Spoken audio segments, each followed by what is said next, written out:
Subscribe YouTube channel official iNews dan nyalakan loncengnya.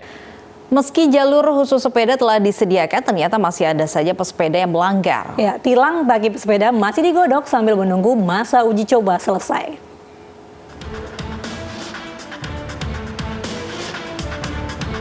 Meski sudah ada jalur sepeda, ternyata tidak semua pesepeda berada di dalam jalur.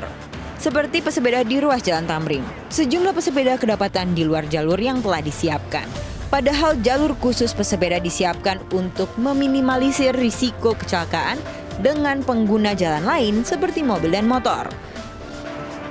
Sementara itu, wacana sanksi tilang bagi pesepeda yang tidak taat aturan masih digodok sambil menunggu uji coba jalur sepeda di ibu kota selesai. Upaya preventifnya tentu ketika nanti ini sudah diberlakukan secara permanen, kita akan tempatkan anggota untuk menjaga jalur sepeda tersebut untuk tidak dimasuki oleh kendaraan non sepeda, misalnya sepeda motor, dan menjaga supaya para pesepeda masuk ke jalur yang telah ditentukan. Nah, apabila upaya preventif ini kemudian sudah dilaksanakan dan ternyata masih ada pelanggaran hukumnya, nah tentu akan kita laksanakan yang namanya upaya represif.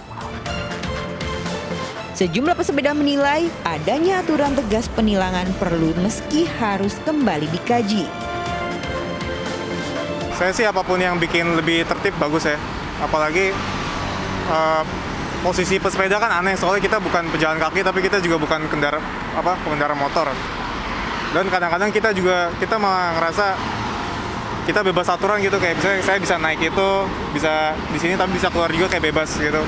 Jadi menurut saya kalau ada yang bisa bikin lebih tertib bagus sih. Aturan itu kan perlu ya untuk apalagi kita kan sosial. Jadi untuk keamanan bersama rasanya ya wajar-wajar aja. Kalau saya sih setuju banget ya. Soalnya kadang-kadang pesepeda suka ngambil jalur mobil, bikin macet, dan itu juga bikin ngebahayain nyawanya pesepeda juga gitu. Aturan tilang ini diharapkan bisa mendisiplinkan pesepeda yang bandel dan memberi rasa nyaman saat berolahraga. Dari Jakarta, tim liputan iNews melaporkan. Ya, pemirsa, tilang bagi pesepeda masih saja menuai pro dan kontra. Nah, saat ini kami sudah terhubung dengan Baby Kristami yang berada di kawasan Sudirman, Jakarta. Baby, selamat pagi. Ini tanggapannya seperti apa terkait wacana tilang sepeda ini? Selamat pagi Mirva, Lovi, dan juga pemirsa. Memang tren bersepeda kini menjadi gaya hidup baru. Bahkan banyak sekali orang-orang yang sebelum pandemi ini tidak berolahraga, namun pada saat pandemi ini turun ke jalan juga dengan sepedanya.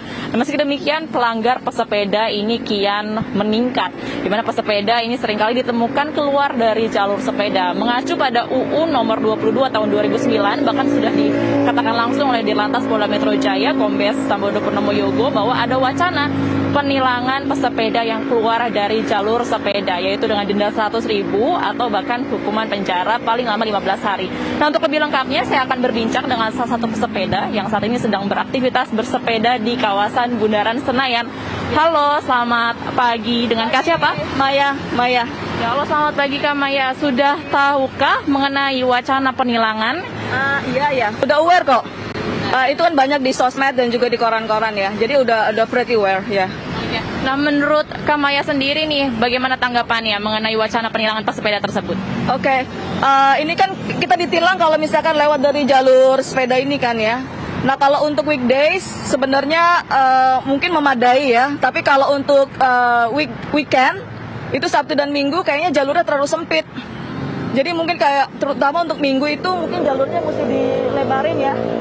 Ya nggak Om Cep, ini kan teman saya juga tiap hari sepedahan gitu ya. Itu kalau misalkan berasa banget kalau untuk weekend itu kurang memadai ya jalur segini. Jadi kemungkinan untuk orang keluar lajur itu sangat besar karena kurang lebar ya kalau untuk weekend terutama.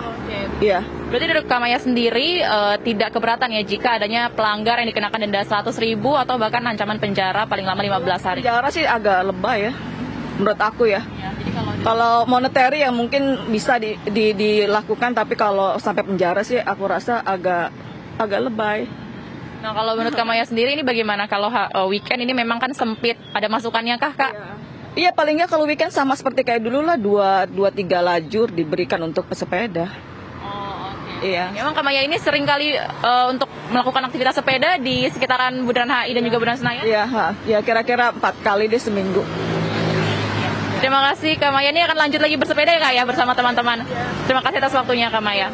Ya pemirsa, memang diketahui para pesepeda ini juga difasilitasi oleh pemerintah dengan didirikannya jalur pesepeda permanen yang saat ini sedang dalam tahap uji coba. Ini sepanjang 11,2 km dari Bundaran Senayan hingga Bundaran HI. Di mana pada tanggal 26 Februari 2021 lalu ini dari pemerintah sudah melakukan uji coba dan wacana penilangan ini rencananya akan diterapkan usai jalur sepeda permanen ini rampung. Yang rencananya akan rampung pada Maret 2021 mendatang. Kembali ke studio, Mirva Lofi. Ya baik, terima kasih Baby Kristami atas laporan langsung Anda.